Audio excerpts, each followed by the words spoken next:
मुay Thai basically एक ring sport है और ये थाईलैंड का मार्शल आर्ट है। इसमें एथलीट्स को 8 हिस्सों को एज अ वेपन यूज़ करने की इजाज़त होती है। 2 पंचेस, एल्बोज, नीज़ और 2 किक्स। इसीलिए इसको द आर्ट ऑफ 8 लिम्स भी कहा जाता है या 8 वेपन्स भी कहा जाता है। मुay थाई की हिस्ट्री जो है वो काफ़ी 100 साल पुरानी है। जब ये डेवलप हुई इट वाज अराउंड 1500-1600 के एरा की बात है, जब थाईलैंड, जिसको पहले सियाम कहा जाता था, बर्मा और कंबोडिया आपस में जंग लड़ रहे थे। सो जो सोल्जर्स थे they use to use hand to hand combat, जो मार्शल आर्ट थी उसको यूज़ करते थे जंग लड़ने के लिए।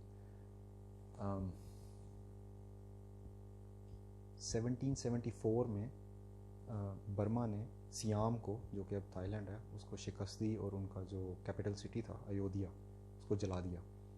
एंड काफ़ी सारे वॉर प्रिजनर्स उन्होंने पकड़े और अपने साथ बर्मा ले गए।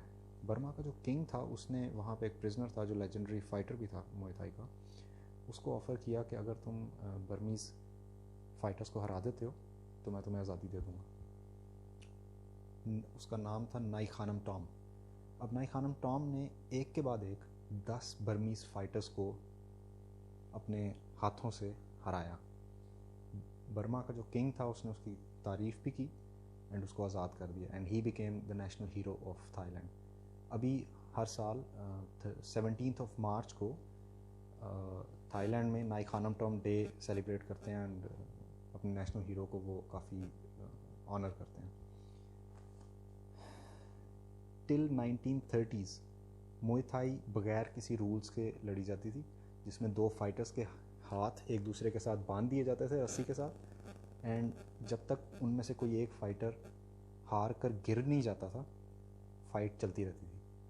1930s के बाद मुay थाई में रूल्स इंट्रोड्यूस करवाए गए, जैसे कि रिंग इंट्रोड्यूस करवाया गया, बॉक्सिंग रिंग की तरह इंटरनेशनल लेवल का रिंग इंट्रोड्यूस करवाया गया एंड उसमें 5 राउंड इंट्रोड्यूस करवाए गए 3-3 मिनट के, एंड ग्लव्स और प्रोटेक्टिंग इक्विपमेंट के थोड़ी प्रोटेक्शन हो सके, इस तरह की चीज़ें इंट्रोड्यूस करवाई गई।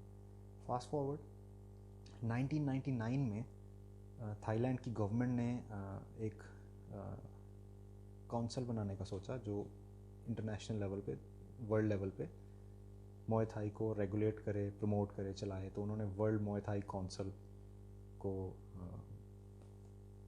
बनाया, फॉर्म किया, और उसी की कोशिशों की वजह से 1998 में मुay थाई एशियन गेम्स में इंक्लूड हो गई under the umbrella of international federation of muay thai amateur.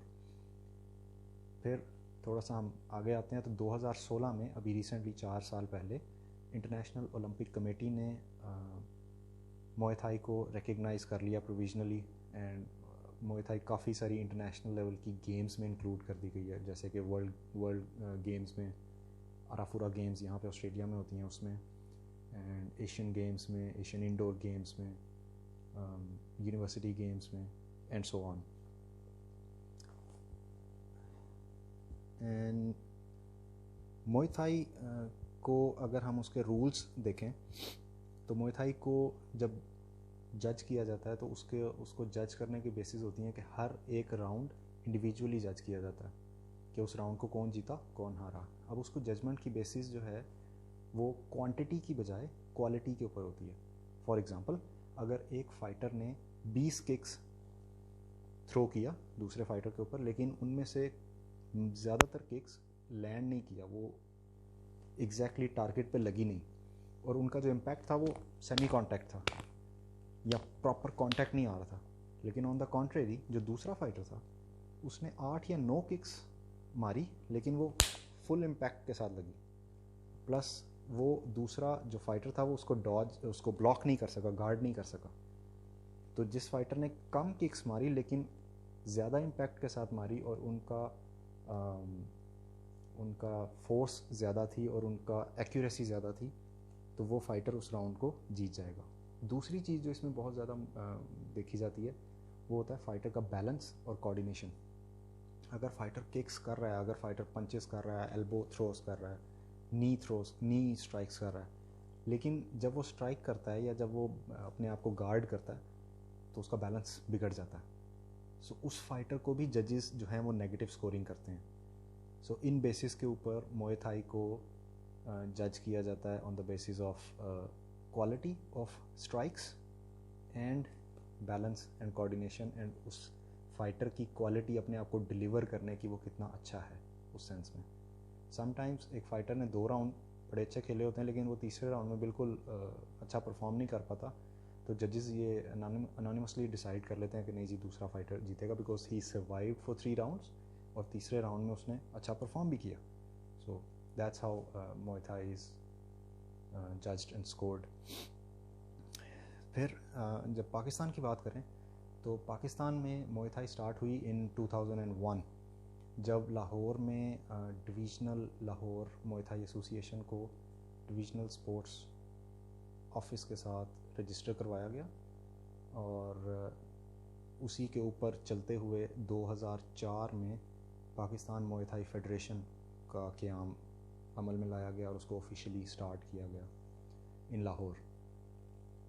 फिर 2007 में जो काफ़ी ज़्यादा सक्सेसफुल नेशनल चैम्पियनशिप लाहौर में कज़ाफ़ी स्टेडियम नेशनल कोचिंग सेंटर में करवाई गई, और उसके बाद फिर एक लिस्ट है जो competitions and courses and development and promotion जो मुए थाई की पाकिस्तान मुए थाई फेडरेशन ने की पाकिस्तान में। आज पाकिस्तान मुए थाई फेडरेशन सारे सूबों में अपनी एक्टिविटीज़ कर रही है और सारे डिपार्टमेंट्स में उसकी टीम्स और प्रमोशन और एक्टिविटीज़ हो रही हैं। रिसेंटली इस साल 2020 में पाकिस्तान मुए थाई फेडरेशन ने फरवरी में पंजाब स्पोर्ट्स बोर्ड के कोलैबोरेशन के साथ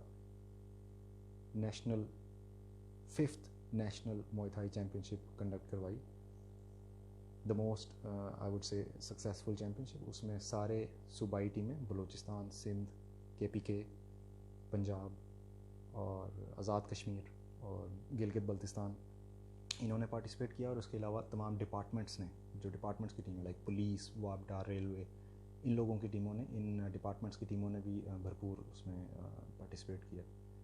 एंड अभी हमने इंशाल्लाह आगे फर्दर एक्टिविटीज़ के ऊपर इंट्रोड्यूस करवा रहे हैं, एंड स्टे ट्यून्ड।